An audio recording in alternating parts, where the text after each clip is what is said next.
I'm back from the Czech Republic and I want to share 8 things that I learned about the beer culture while I was there and maybe how it compares to the beer culture here. But first,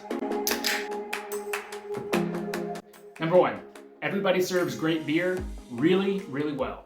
So everywhere that you go, people will serve either one type of beer or several types of beer, but they will always serve it in the proper branded glassware, a beautiful beer clean glass. They will serve it off of, most of the times, Ler Taps.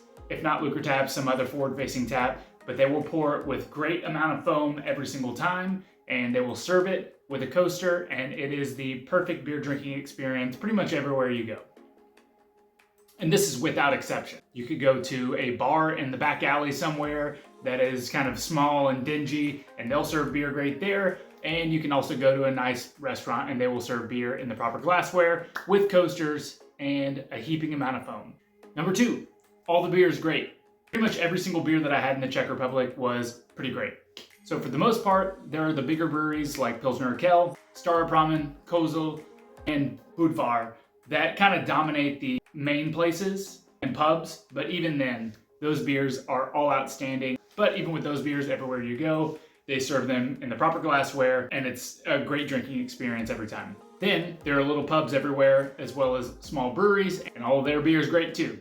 But I will say, I had 2 bad beers when I was in the Czech Republic. They were both from the same place, and it wasn't that the beer itself was a poorly made, it just, I think, was an older keg. Maybe it wasn't handled properly. One of them was pretty heavy on the sulfur, and the other one was pretty oxidized. So just 2 bad experiences, but the ironic thing about that is that ended up being one of our favorite stops to go to, so we went back several times and had beer at that place. Number 3, the service is different. So here in America, we're used to pleasantries and small talk from front of house staff. In the Czech Republic, it's a very cut and dry transaction. You go up to the bar or you sit down at a table and you order a beer, whatever the beer that they have, they will bring you, and you pay them money, and that is the end of the transaction. There's no small talk, there's no chatting. Granted, we spoke English, so that could have been a language barrier thing, but for the most part, it was pretty much, here's your beer, enjoy it, and I kind of liked it. I like that, just going in, you only get what you order, and that's fine by me.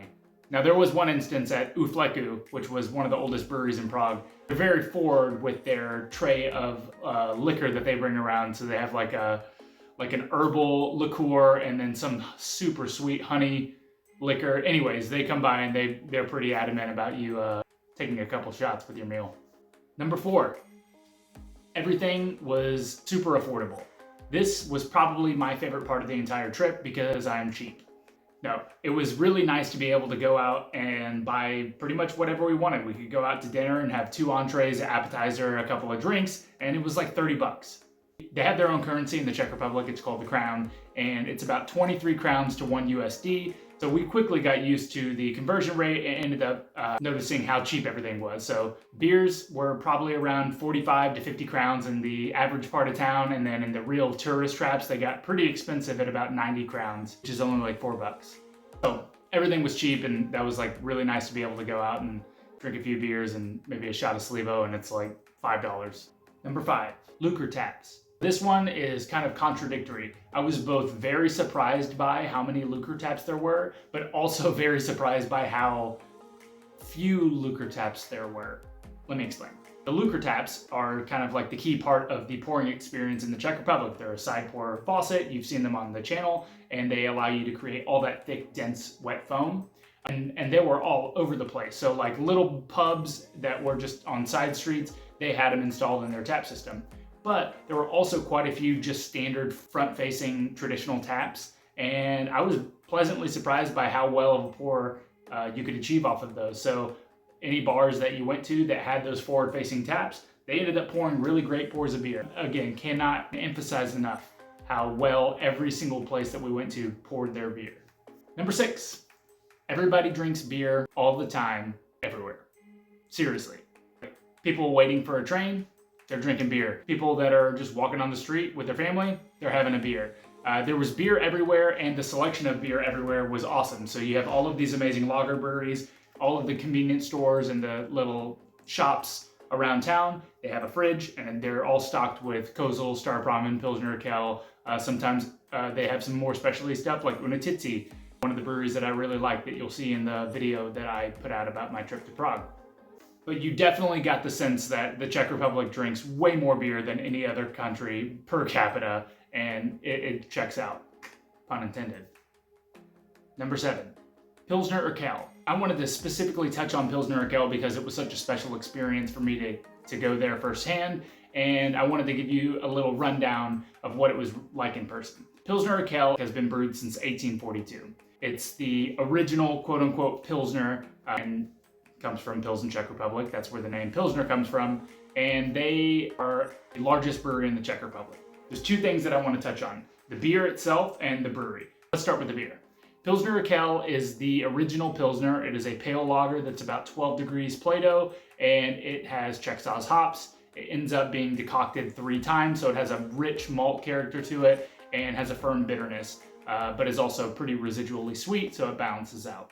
Pilsner Orel is everywhere in Prague, as you can imagine. It's served appropriately everywhere you go, like I touched on when I first started this video. And it has diacetyl. For those that don't know, diacetyl is a compound that's produced during fermentation, and it tastes like butter, specifically like the butter that you put on your popcorn in the movie theaters. I have a video on the channel that describes how you can figure out if it's in your beer, so go check that out if you are a home brewer. But it is not a particularly pleasant flavor. This is something that most American brewers shun and will not accept in any amounts in any beer that they make. However, there are a couple of examples that diacetyl is acceptable in small amounts, and Czech Pilsner is one of the exceptions. So Pilsner Orel does historically have diacetyl in it. If you've had Pilsner Orel in the States, you generally do not find that there is diacetyl in it. But when you are in the Czech Republic, it is very blatantly in every single glass of Pilsner Orel that you have. And it's pretty pleasant at first, but as a brewer who has been avoiding diacetyl my entire career, after the 5th or 6th day, I was a little burnt out on the diacetyl. So that was the only thing that I was a little surprised by, was how prevalent it was in all of the beer. Second part, let's talk about the brewery itself. So it's amazing. It's like a city. You walk in through this giant arch that they installed, 100 years ago or something, and you go into the facility and you start the tour in their main reception area. They first take you to the bottling line, the canning line, which is a massive facility in itself. They then bus you back to the original brew house that has 2 different sections of copper kettles, and then ultimately move you back to the new brew house, which has the famous copper kettles, as well as some stainless steel kettles that they've implemented as they have modernized the brewery.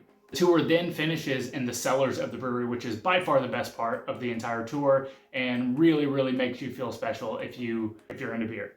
These cellars were dug underneath the brewery complex, and they span like miles. So they have a ton of corridors that are underground, and these cellars were traditionally cooled with ice.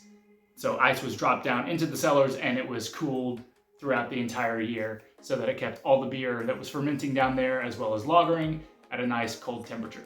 When you walk through, they explain to you the different parts of the cellars, and then you ultimately walk through this section where they have 4 open fermentation vessels that are wooden circular barrels with no top on them that you get to see beer fermenting. And then just past that, there is another portion of the cellar that has these giant wooden barrels that are sealed, where the beer is lagering. So this part of the tour was definitely the coolest part of the tour, but this is not how the beer is made anymore. Pilsner Orel has modernized, and since doing that, they've been brewing into stainless steel fermentation vessels, and this is just a representation of how the beer used to be fermented and lagered.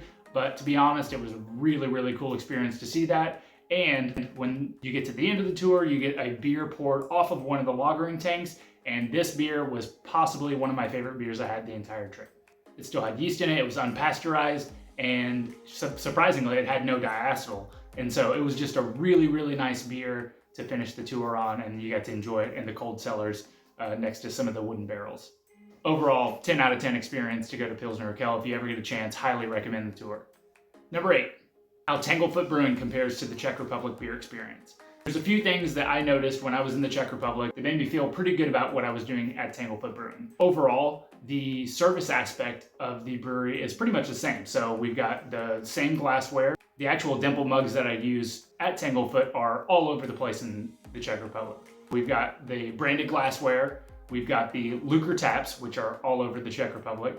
We have the proper beer styles that are poured into the glass with proper amount of foam, and we have the coaster. So pretty much every step of the beer service experience was pretty much the same. So that was really cool.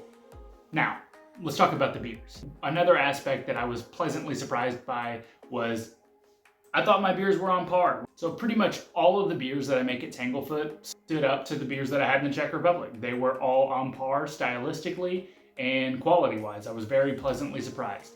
One thing that was a little surprising was I was expecting the 12-degree pale lagers to be slightly more hop forward than they were. I ended up actually craving a 12-degree from Tanglefoot when I got back home because it's slightly higher in hop aromatics and flavor, but still loved every single beer that I had in the Czech Republic. And there were a few exceptions that were really interesting and had more of that hop flavor up front. Like specifically, Czech Brewery that we went and met Evan Rail at, I really enjoyed their 12-degree pale lager.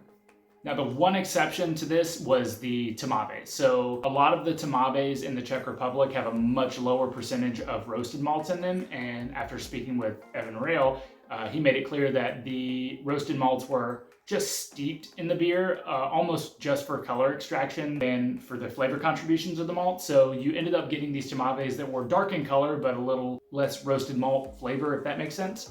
And my tamave has quite a bit of that chocolatey, coffee roasted character, which I personally prefer. I like that better in that style of beer, but I did notice that that one was slightly out of the range of what most tamaves were in the Czech Republic. So to each their own. And one final thing on how Tanglefoot beers compared to the beers in the Czech Republic. The one thing that I want to work on and get better at is producing a more stable foam, specifically on the 10-degree pale lager. So even with the lighter pilsners that I found in Prague, I noticed that their head tended to stay around a little bit longer than my 10-degree does. So that's something to work for. And that's it. That's 8 things that I learned about the beer experience in the Czech Republic. And I gotta say, I had a great time. Amazing trip. Highly recommend if you get a chance to go out there. Make sure you drink all the beer that you can. Na zdraví. Bonus. Oktoberfest was nuts. Nuts. That's crazy.